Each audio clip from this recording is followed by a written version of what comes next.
Gold, trusted gold buyers. మీరు తాకట్టు పెట్టిన బంగారాన్ని విడిపించి ఈ రోజు ఉన్న మార్కెట్ ధరకు కొనబడను.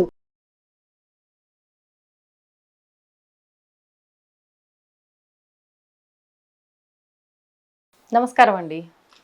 నమస్కారం అమ్మా. మనకు ఆషాఢ మాసంలో బోనాల ఉత్సవాలు అనేది ఎక్కువగా చూస్తూ ఉంటాం. తెలంగాణ ప్రాంతంలో ప్రత్యేకించి ఎక్కువగా చాలా ఆడంబరంగా చేస్తూ ఉంటారు. ఈ బోనాల విశిష్టత గురించి, అసలు ఎందుకు ఆషాఢ మాసంలో చేయాలి, దాని గురించి తెలియజేయండి. ఓకే అమ్మా, మంచి ప్రశ్న అడిగారు.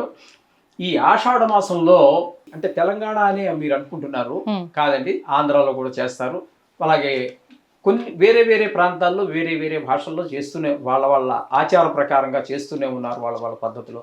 ఆంధ్రాలో అయితే దీన్ని గంగానమ్మ పూజ అని చెప్పేసి ఆషాఢ మాసంలో చేస్తారు. ఇక్కడ బోనాలు అంటారు. తెలంగాణ ఏరియాలో బోనాలు అని చెప్పేసి చేస్తారు.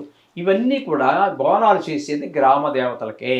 ఈ గ్రామ దేవతలు అనేటటువంటి వారు ఆ గ్రామంలోని నివసించే వారి అందరి యొక్క యోగక్షేమాలు చూసేటువంటి వారు గ్రామ దేవతలే. కాబట్టి ఈ తెలంగాణలో మీరు చెప్పినట్టుగా కొంచెం విస్తృతంగా ఉంది. ఇప్పుడు ఎక్కడ పెళ్ళి అయినా కూడా వాళ్ళు మొట్టమొదట గ్రామ దేవత దగ్గరికి వెళ్ళటం, తర్వాతే పెళ్లి కార్యక్రమాలు మొదలు పెట్టడం అనేది ఇక్కడ జరుగుతుంది బాగా ముఖ్యంగా ప్రముఖంగా.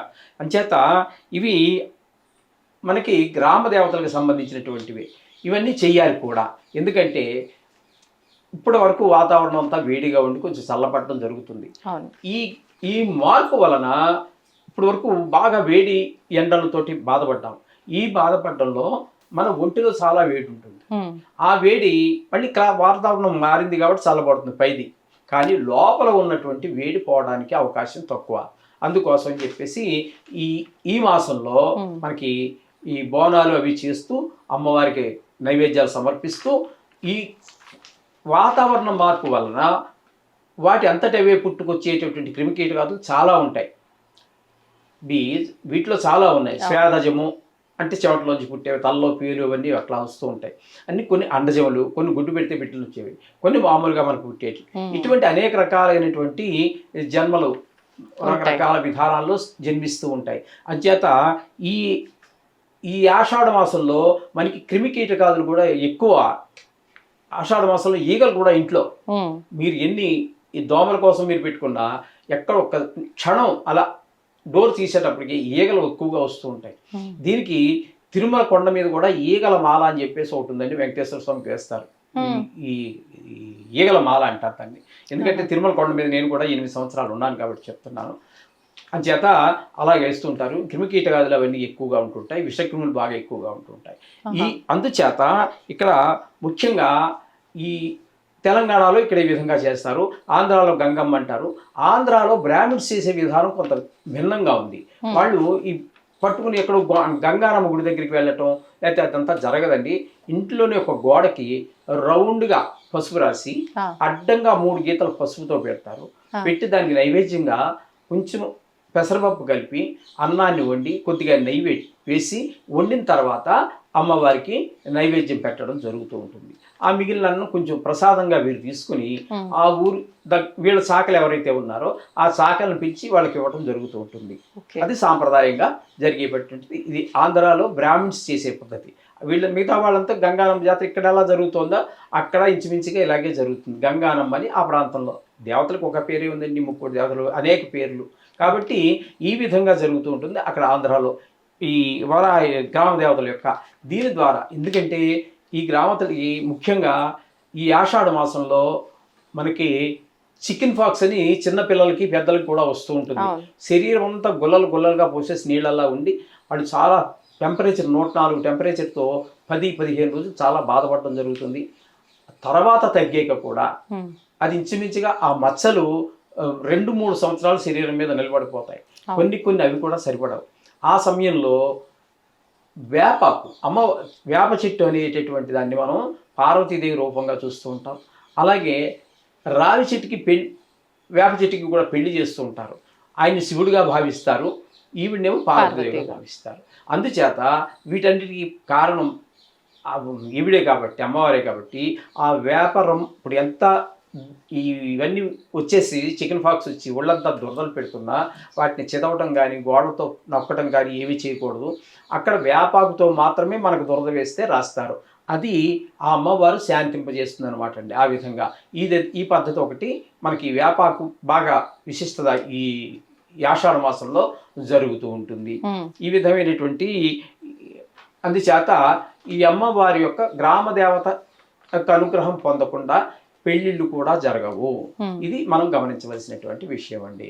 ఈ విధంగా దీన్ని ఈ విధంగా అందు గురించే చేసుకోవటం జరుగుతూ ఉంటుంది.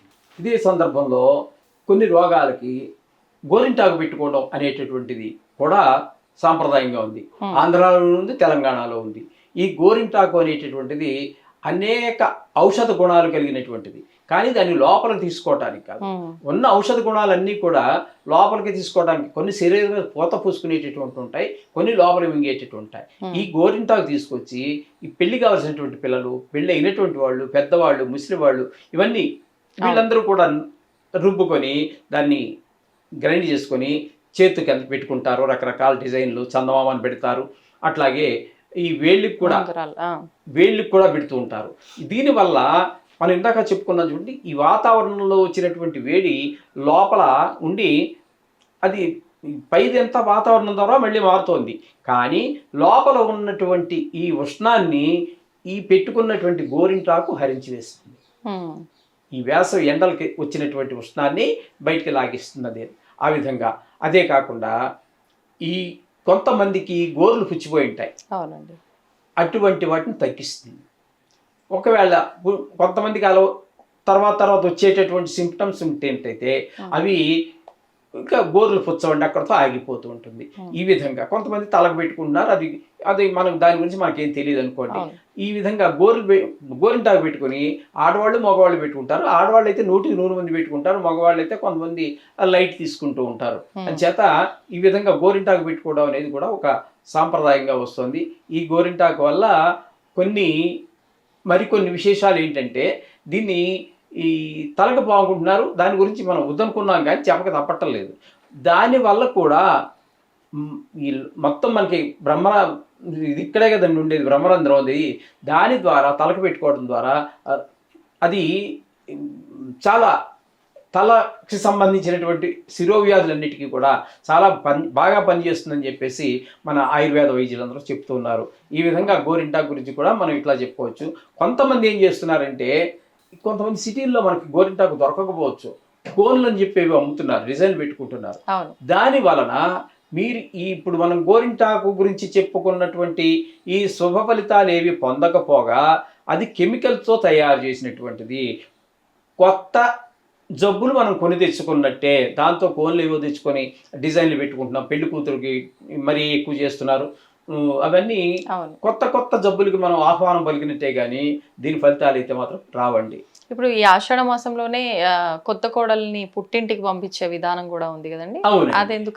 అదెందుకని అంటే ఆషాఢ మాసంలో వీరిద్దరూ ఇది చేయటం ద్వారా, కాపురం చేయటం ద్వారా వాళ్ళు మాఘం ఫాల్గుణం అనుకుంటారండి. ఫాల్గుణ మాసంలో వాళ్ళకి జననం అయ్యేటటువంటి అవకాశం ఉంటుంది.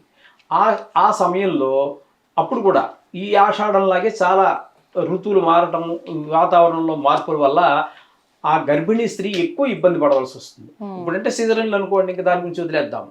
మామూలుగా సహజంగా ఇదివరకు ప్రసవం అయ్యేటటువంటి వాళ్ళకి మరింత ఎక్కువ ఇబ్బందులు అయ్యేవి. అందుచేత ఈ నెలలో వాళ్ళు దూరంగా ఉండాలి అనే ఉద్దేశం ఒక కారణమైతే, ఇప్పుడు వ్యవసాయదారులు ఉంటారు. ఆ వ్యవసాయదారులు వాళ్ళు పొలంలోకి వెళ్ళి పనిచేయాలి. కొత్తగా పెళ్ళైన వాడు ఇంటి దగ్గర కూర్చుంటే వీళ్ళు వెళ్ళమని చెప్పలేరు, వాడికి వెళ్ళడానికి మనసు రాదు, కొంచెం ఏదో ఇబ్బంది పడుతూ ఉంటారు.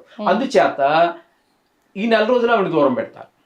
ఇప్పుడు కాలంలో వ్యవసాయం ఆధారితంగా లేదు కాబట్టి మేము సాఫ్ట్వేర్ ఇంజనీరింగ్ కదా, మాకేముంది, వీళ్ళిద్దరూ ఎక్కడో ఉంటారు, వాళ్ళు అసలు అది ఇట్లా. కానీ పూర్వకాలంలో నా చిన్నప్పుడు, పూర్వకాలం అంటే పూర్వకాలం కాదండి, పురాణ కాలం కాదు, నా చిన్నప్పుడు కూడా ఒక పాట ఉండేది. అది కూడా ఒక కారణం కావచ్చు. ఏంటంటే ఆ పాట, ఎంత ఎంత ఎడమైతే అంత తీపి కలయిక అని చెప్పేసి ఒక పాట ఉండేది. మీరు వినే ఉండొచ్చు, బహుశా మీ వయసుకి మీ వినకపోయి ఉండొచ్చు. అంచేత కొంచెం ఎడమ అవటం ద్వారా మరింత అపేక్ష పెరుగుతుంది అనేది. ఈ విధంగా కొన్ని పాటలు అప్పట్లో సినిమాల్లో సినీ కవులు రాయడం, అద్భుతమైనటువంటి అభిప్రాయం అది కూడా చాలా చక్కగా రాశారు. ఈ విధంగా పాటలు కూడా కొన్ని ఉన్నాయి. చేత వాళ్ళిద్దరిని విడతీయడం అనేటటువంటిది కొత్త, వాళ్ళకి మరింత ఆకర్షణ వద్దన్న దాని మీద వాళ్ళకి క్రేజ్ పెరుగుతూ ఉంటుంది. చూడండి, ఏదైనా సరే వద్దన్న కొద్దీ క్రేజ్ పెరుగుతూ ఉంటుంది. ఆ విధంగా వాళ్ళిద్దరి మధ్యన మరింత ప్రేమ అనురాగాలు పెరగడం కోసం ఈ విధంగా విడగొడుతూ ఉంటారు. అంతే, ఒక్క నెలతో అయిపోయి మళ్ళీ సెకండ్ ఇయర్కి ఏం లేదండి. ఎందుకంటే కొంచెం కొత్తగా వాళ్ళకి కొంచెం ఇబ్బందికరమైన పరిస్థితులే, కానీ ఇటు వ్యవసాయానికి ఇబ్బందికి లేకుండా, ఆమె ప్రసవానికి ఆటంకాలు లేకుండా ఉండటం కోసం అని చెప్పేసి వారిద్దరిని కొంచెం ఎడంగా పెట్టడం అనేది జరుగుతూ ఉంటుంది. అంత మాత్రాన్ని అత్తకి ఏదో కారణం చూపించాలి కదా, ఈ కారణం చెప్పలేం కదా ఆ పిల్లలకి. నా కూతురే ఉంది లేకపోతే నా కొడుకే ఉన్నాడు, వాళ్ళకి ఈ కారణాలు చెప్పలేము. ఈ కారణం చేత దూరంగా ఉండాలి, అంచేత వాళ్ళకి వాళ్ళుగా తెలుసుకుంటే పర్వాలేదు. దీన్ని ఎవరు చెప్తారండి? చెప్పాలంటే కన్నతండ్రిగా నేను చెప్పలేను, ఏదైనా ఫ్రెండ్స్ ఎవరైనా చెప్పాలి. ఫ్రెండ్స్ కలిస్తే వాళ్ళు మాట్లాడే టాపిక్లు వేరుగానే ఉంటాయి, కానీ ఈ విధమైనటువంటి టాపిక్ రాదు. ఈ విధంగా అందుచేత భార్యాభర్తల్ని ఆ విధంగా దూరంగా ఉంచడం జరుగుతూ ఉంటుంది. ఓకే, ధన్యవాదాలండి. ధన్యవాదాలు.